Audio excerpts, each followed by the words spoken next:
नमस्ते दोस्तों और प्यारे बच्चों। आज हम एक बहुत ही मज़ेदार और जानी मानी कहानी के सफ़र पे चलने वाले हैं। मेहनती चींटी और आलसी टिड्डे की कहानी। ये एक ऐसा सफ़र है जो हमें गर्मियों की खिली खिली धूप से लेकर सर्दियों की ठिठुरने वाली बर्फ तक ले जाएगा। तो चलिए बिना किसी देरी के इस कहानी में गोता लगाते हैं और देखते हैं कि ये दो छोटे छोटे जीव हमें क्या सिखा सकते हैं। पर आगे बढ़ने से पहले जरा इस बारे में सोचिए, क्या दिन भर धूप में बस खेलना कूदना बेहतर है या फिर मजे करने से पहले अपने जरूरी काम निपटा लेना चाहिए। ये कुछ कुछ वैसा ही है ना, जब हम सोचते हैं कि पहले स्कूल का होमवर्क खत्म कर लें या फिर सीधे बाहर जाकर अपने खिलौनों के साथ मस्ती करें। ये एक ऐसा फैसला है जो हम सब रोज करते हैं।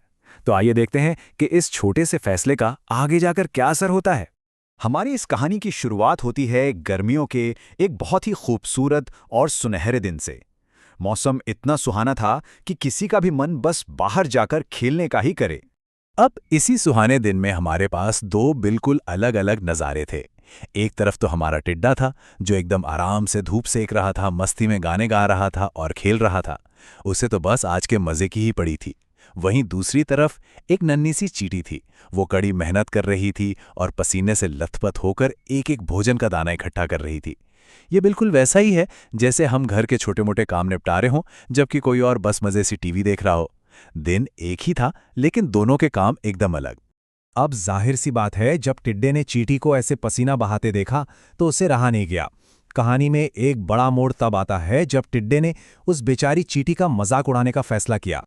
टिड्डे ने बड़ी ही बेफिक्री से चींटी को आवाज लगाई और कहा, अरे भाई, इतनी मेहनत क्यों कर रही हो? आओ ना, मेरे साथ बैठ के गाना गाओ और धूप के मजे लो। मतलब टिड्डे को कल की कोई फिक्र ही नहीं थी।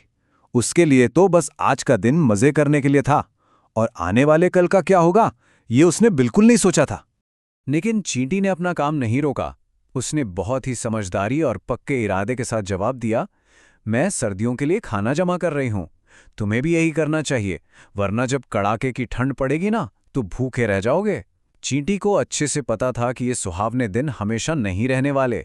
वो सिर्फ आज में नहीं जी रही थी, बल्कि आने वाले कल के लिए भी पूरी तरह से तैयार रहना चाहती थी। अच्छा, क्या हम जानते हैं कि लापरवाही का असली मतलब क्या होता है? लापरवाही का मतलब है सामने से आते हुए तूफान को देखकर भी उसे अनदेखा कर देना, सिर्फ इसलिए क्योंकि आज धूप खिली हुई है। ये बिल्कुल वैसा ही है जैसे आसमान में काले बादल घिरे हों, फिर भी हम अपना छाता घर पर ही भूल जाएं क्योंकि अभी बारिश शुरू नहीं हुई है। हमारी टिड्डे ने भी यही लापरवाही दिखाई और चींटी की इतनी अच्छी सलाह को हवा में उड़ा दिया। लेकिन देखिए, मौसम तो बदलता ही है ना, और फिर वही हुआ। वो गर्मियां हमेशा नहीं रहीं और कड़कड़ाती सर्दियों ने दस्तक दे दी। वक्त कितनी तेजी से निकल जाता है ना? पहले वो गर्मी का मौसम था जब टिड्डा सिर्फ गाने गाकर वक्त बिता रहा था। फिर पतझड़ आया जब उसने चेतावनी पर बिल्कुल ध्यान नहीं दिया। और अब सर्दियां आ चुकी थीं, ऐसी सर्दी जिसने चारों तरफ बर्फ की एक सफेद चादर बिछा दी थी।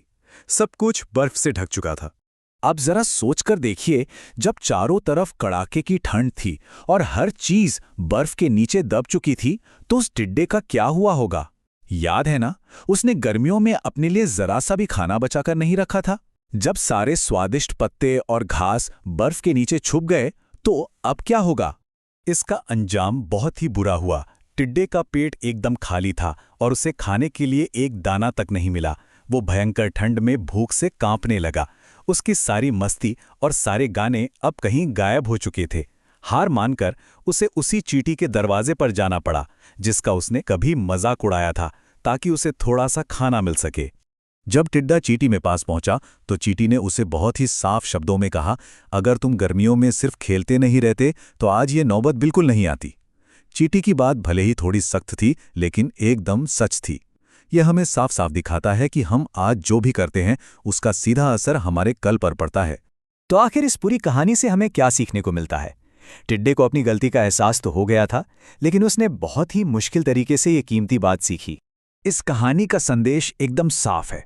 पहली बात, आलस हमेशा हमारे भविष्य के लिए मुसीबत ही लाता है।